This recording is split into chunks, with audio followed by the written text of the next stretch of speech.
Now, I get the yawn. I want to welcome in Tom Forster, who is the new high-performance director for the U.S. Women's National Team. All the way down there, but how you doing, Tom?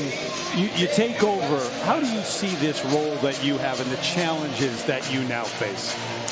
It's really just about trying to bring all the team and the coaches together, because we haven't had a standard training center in quite a while, so everybody just wants to get together again on a more consistent basis so we can get back to how we've been training.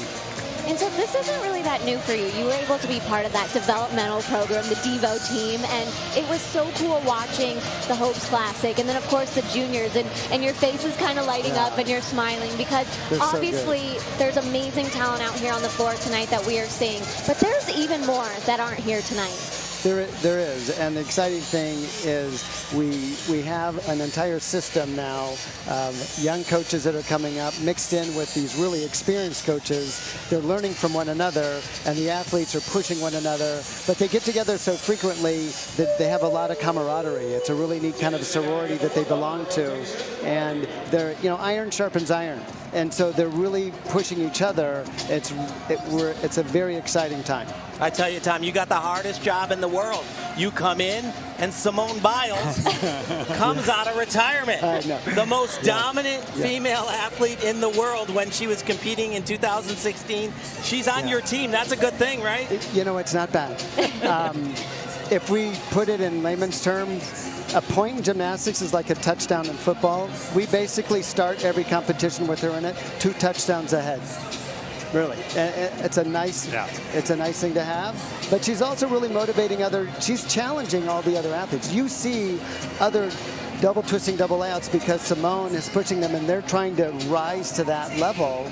So she influences us not just in score, but also in motivation. And by the way, that's not fair. It's a challenge to Coach LeBron too, right? You step in, and absolutely. You have to bring it all together in some way. And in terms of competition, I hear it goes way back between the two of you too. Let's not bring it up, Tom. I got to keep your reputation intact. Bragging rights, I think, to Mr. Daggett here. So of course, Tim wins that one. So of course, besides Simone, when you look out here, what is it that you see that really excites you?